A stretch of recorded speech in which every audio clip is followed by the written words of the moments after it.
Welcome, everyone, to another edition of The Travel Show with your host, Ted Blank of Ted Blank Luxury Travel and Adventure. And we are excited. This is part 2 of our 2-part series with some tricky new things that are going on in Alaska. And Ted has all the scoop. How have you been? I've been doing well, thank you. Well, it was hard for me to wait a whole week to hear about part 2.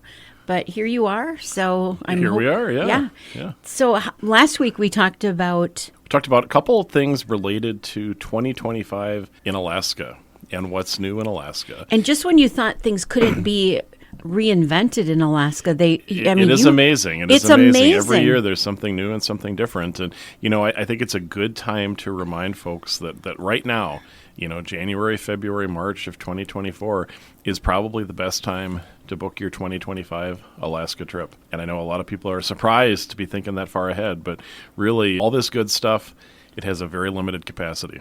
So you were the early telling bird us, is definitely going to get the salmon, maybe, is our Alaska expression instead of the worm. It's probably too cold in Alaska for worms. So I don't know. Who knows? Who knows is right. So let's recap some of the things that you talked about, but then let's also get into some of the other things that you want to tell our listeners about. Yeah. So we talked about something new that my agency is doing, and that is that we're working with a couple different rail companies. So we can actually book you right from Red Wing or St. Paul, not Hastings, Red Wing or St. Paul, to Seattle or Vancouver to catch your Alaskan cruise. We're working with the Rocky Mountaineer, which is the scenic tour train that goes through the Canadian Rockies. And so that's a great pre or a post cruise program. Does it have one of those domes, They've got the full domes. Yep, the full dome cars. I mean, incredible scenery. And, how convenient to be able to depart right here from home and take the train to Alaska and, fly home, save yourself half a flight. Yeah, it really is. I mean, that you can take, I understand, but wow, what an adventure that would be. Yeah, it would really make an adventure. Mm-hmm. Yeah, really make an adventure. So we have the opportunity to do that. And, one of the things is that there are 10 sleeping cars, 10 bedrooms every day from St. Paul to Alaska. That's it, 10. Not much. And so they're going to sell out really, really quick. So that's something to think about, some Empire new Builder? Opportunities. The Empire Builder. Yeah, the Empire Builder, named after old James Hill. Go visit his house Yes, up on the hill yeah. in St. Paul. We have some new opportunities to visit the city of Victoria in British Columbia, which is a beautiful city. Before or after your cruise, you can go see the Butchart Gardens, which are probably one of the most beautiful botanical gardens in North America. It's a place where they sort of have roses by the acre, not by the plot, but by the acre. So really neat place. And we talked about the new opportunity to go see the bears at the Katmai National Park. That really piqued my interest. Cruise. So, yeah, definitely. We still don't have dates on that, but I'm keeping a list. So if you're interested, let me know. Excellent. So what else do you want to tell us about what's new in Alaska? Well, a couple new things that we're working on for 2025. The first one is something that's been out there, but it's really starting to take off and really get legs, and that is expedition cruising. And expedition cruising is going to be very different than cruising on one of the larger cruise ships. They both float, but we're talking about ships that carry between 70 and 400 passengers. And so instead of kind of getting the full length of the inside passage, you're going to focus in on a very, very specific area, and you're going to go really, really deep. You might spend a week literally almost within the confines of Glacier Bay National Park. And you'll have the opportunity to, the ship just nudges up to the shore. They put a ramp down and you walk off, and you can go hiking, kayaking. Some of them even have helicopters, so you can go flight seeing, but really, really in-depth experiences with nature and the off-the-beaten-path parts of Southeast Alaska. So expedition cruising, it's been in Alaska for a long time, but it's really starting to take off now. And there are probably about a dozen different ships that do Alaskan expeditions. And some of them you can actually catch the ship in Vancouver. It's pretty easy. Others you actually have to fly up to Juneau or Sitka or one of the smaller towns to catch the ship. And it's just a totally different experience. You may be the only people you see for a day or two. You may not encounter people at all. You're going to be really, really close to the whales. You might get wet as they jump and breach. So just some cool opportunities to do that. And again, very small ships, they're going to sell out really quickly. So would this be something that maybe for somebody that has been to Alaska before this would be a great way for them to really return and, as you said, go in depth. Yeah, I think it's great for people who've been to Alaska and really want to go back and get a real in-depth experience. I think it's great for families who have kids who are into science and nature, and if kind of your Sunday activity is to go for a hike and maybe go bird watching or something like that, great opportunity to do that. And I think it's also good for folks who just really want to get away from it all. Really get away from people and really see Alaska kind of as the first inhabitants saw it. And Alaska is a place where you can definitely do that on an expedition cruise. So some expedition cruises, I know you kind of work on the these cruise. You don't really work. You're not going to have to make your own meal or anything like that. No, okay. But you definitely will get off. You'll hike. You might kayak. They will all have naturalists who travel with you. And, instead of getting a lecture about wildlife, you're going to actually go for a hike and they're going to stop and point things out. And so they can be very active in that, you can do a lot of hiking, a lot of kayaking, a lot of other activities. But they're also just nice platforms that you can observe the world and watch it go by. And some of them are kind of basic ships, relatively comfortable but basic. And other ones, you can sip champagne as you watch the sea lions frolic right in front of you. So lots of opportunities on the expedition side.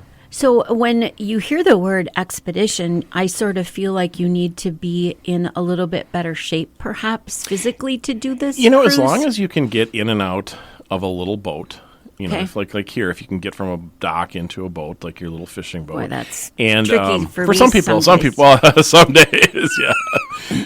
On a good day, you can do that. And, you have some mobility to be able to walk, I think, is the key thing. But, certainly you can see a lot from the ship without ever getting off as well. But, yeah, I would say these are for folks who are in, good physical condition. And, again, that's why you enjoy meeting with people ahead of time to really find out, what they are capable of, what they're looking for. I think that is one of the benefits of working directly with somebody like you. Yeah, we know all these companies, and we can help find the one that's right for you. And if an expedition cruise isn't the right option, we've got other great options as well. Oh, love it. What else? So the next thing is that, one of the challenges in Alaska is it's such a seasonal destination. People go there from May through September, and then almost all the tourism infrastructure shuts down. So there just are not a lot of companies that operate there. There are not a lot of lodges that are available, not a lot of tour guides. And it's in the winter? In the winter, but even in the summer. Oh, okay. And it's really been a challenge to find, especially for people who are looking to do something that's customized, something that's kind of done privately, either as a couple or as a family, something that has, maybe a touch of luxury to it. It's really tough to find that in Alaska. And I finally had the opportunity to connect with some folks who do that. That's their job. That's their company. Very small company, but they do sort of a little bit elevated experiences in Alaska. So they've got not just a retired airport minivan that they use to drive you to and from their lodge, but they've got a nice Mercedes minivan. And the lodges they have, 4 to 8 room lodges, they're really, really nice. They could hold their own against a nice lodge in, one of the national parks down here in the lower 48, as they might call it. And so there are some opportunities to do customized private and small group trips in Alaska to some really, really nice lodges. They're privately owned, so they aren't on the path of the larger tour operators, and they just do a phenomenal job. And I was really excited to find this company and get to know them because, I've been looking for it for a while and just really hadn't found it. So I actually, every year, Anchorage Alaska Tourism Board hosts a virtual fair, virtual trade show for travel advisors. And I had the opportunity to meet them there, get to know them, vet them, see what they do. And so we have the opportunity to now do some of those more customized trips for folks. But they're a small company. They don't have a lot of extra tour guides. Like I said, the lodge is 4 to 8 people. So these are going to fill up really, really quickly. And unfortunately, I'm not the only person in the world who knows about them either. So some opportunities to do that. If that's the kind of trip that might interest you, we should really talk now to get that on the calendar because come probably July of this year, they'll be sold out for next year. So when you say customize, what are some of the things that they would do? Take you salmon fishing? Take you salmon fishing, take you fishing, take you hiking, take you panning for gold. Panning for gold? Take you to... you could pay for your whole trip? You could pay for your whole trip, yeah. I've never had anybody actually do that. They can do some really neat culinary experiences, take you behind the scenes at an Alaskan brew pub, take you to some native villages where tourists don't normally go. I mean, really, really get you under the skin of Alaska and do it in a way that's really well taken care of. You'll travel in comfort. You'll always have a top-notch guide with you who knows exactly what you're going to see. They're all Alaskans. They live there. They live there year-round. You can actually go in the winter, too. They are open all year. And so if you wanted to see the Northern Lights, if you wanted to see the Northern Lights, if you wanted to see the Iditarod, we can help you with that as well. So is this something that is on land then, not by sea? Yep, so this would be on land before the cruise. However, they do actually own a little boat. It's got 6 cabins. And it sails kind of in the Alaskan Gulf, sort of near Anchorage, so a little bit south of Anchorage. And it's a private charter. It kind of looks like an old fishing boat from the outside, but on the inside, it's very, very nice, very luxurious. It has a chef. This is a live-on-board vessel. You can go motor around and get really close to the glaciers, go fishing. It's got all the toys, so if you want to go kayaking, sailboarding, whatever, you can do that from the ship as well. And so that'd be a neat little, add-on to your land portion. And instead of taking a cruise all the way south, you could do sort of this little more localized cruise and really, really get in-depth in some of those areas.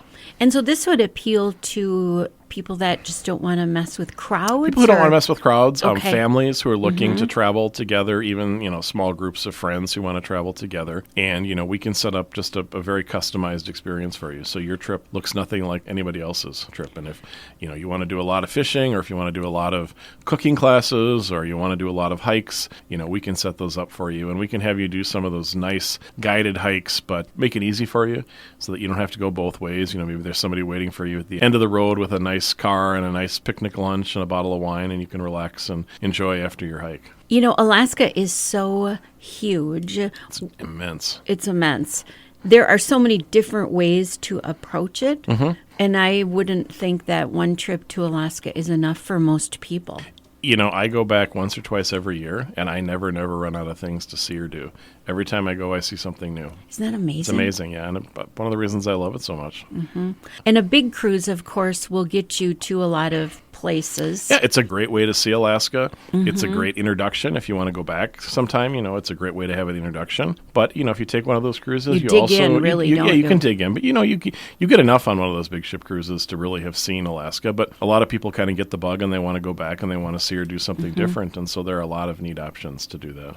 So what are some of the myths about Alaska? I think actually the number one myth about Alaska is that the whole place is cold. And if you go to the very, very far north, to the north of the Arctic Circle. Almost to Russia, you mean? Almost to Russia. Yeah, almost to Russia. It is very cold. Always? You're up on the, yes, it's always cold up there. But southeast Alaska, the Inside Passage area, the climate there is a lot like the climate in Seattle, Washington. So they get some snow in the winter, but they get kind of that heavy, wet snow that doesn't really last for very long. As you get farther north, obviously, it does get further north. The natives don't live in igloos. They live in towns and villages now. And a lot of the Alaskan natives along the Inside Passage never really lived in igloos because they're too far south. There's no snow year-round, so you didn't need to build a house out of snow. And what about skiing? There are a couple places you can ski in Alaska. There are actually a couple places you can golf in Alaska. Yeah, and one of the neat things people like to do in the summer that season must be real short. Well, you can schedule a tea time at 10 p.m. It's still light enough in the summer. Never thought of that. Yeah. Isn't that something? Yeah. But there is actually a nice ski resort. It's called the Alyeska Resort. It's not too far from Anchorage. And somebody told me that it's actually probably cheaper to go skiing in Alaska than it is in Colorado.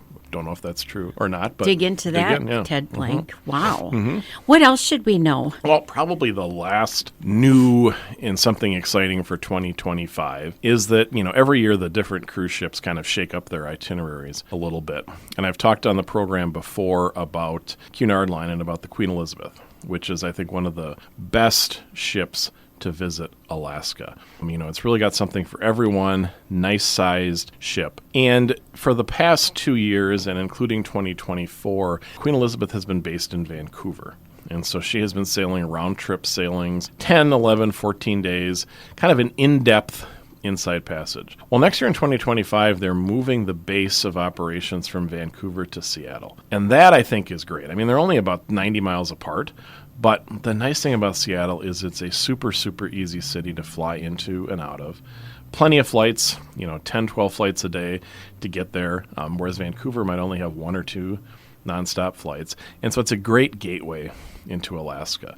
And because these cruises are round-trip cruises, so you go up and you come back, and they're longer cruises, you'll get to get the chance on every one of these cruises to spend a day in the beautiful city of Victoria, which we talked about. But you get that in-depth inside passage exploration without having to fly to Vancouver to start things. And I think that will really make this a lot more attractive for the American market and for us in particular. You could combine this perfectly with a train trip. Ride. Go out, take your cruise, and actually come back on the train. Or go out one way, come back, and go south to Portland and come back from there. So you could really do some neat things, or fly. Like I said, simple city to fly into and out of from Minneapolis. So I'm excited about that. I think it's going to be a good season for them. We have some space blocked on a couple of the most popular itineraries already. So if you want to learn more about that, let me know, and I can walk you through where we have that space set aside, because I do think it'll fill up, and I wanted to grab the space while it was available now. So that 90 miles, is that adding another day, or how does that work? So you have to fly to Vancouver to get there, pretty much, or you take the train to get there, but you're going to Canada. And so you have to cross an international border, which takes some time. Sorry, do we fly into Washington? Fly into Seattle. But Okay. most cruises start and end in Vancouver. Okay. So this one now starts and ends in Seattle. Okay, So much easier city to get into and out of. But then will we go past Yep, you'll Vancouver? keep going north. Yeah, it doesn't, Okay. from a sailing perspective, you won't even know the difference. okay. They're so close together. And the ships always get to that final port way, way, way early, so there's no possibility that they're late. So as a passenger, you aren't going to notice the difference. You'll be able to cruise up through a little bit of Puget Sound, which is kind of a scenic area, but for the most part, as a passenger, you won't notice the difference in the itinerary. It's just the at all. ease. It's just the ease of getting in and getting out. And Vancouver is a tougher city to get into and out of, so I think it's really a great option for folks, and easy in, easy out, which is always nice when you're planning a big vacation. No kidding. Ted, lots of fun stuff. So coming I would up. love to chat with folks about this. Well, how could we get a hold of you, please? Best way to get a hold of me is to give me a call at 651-964-8245, or you can visit my website, tedblanktravel.com. Ted Blank, he is the host of The Travel Show on AM 1460 and FM 97.7 KDWA in Hastings. This travel show has been brought to you by Ted Blank, Luxury Travel and Adventures.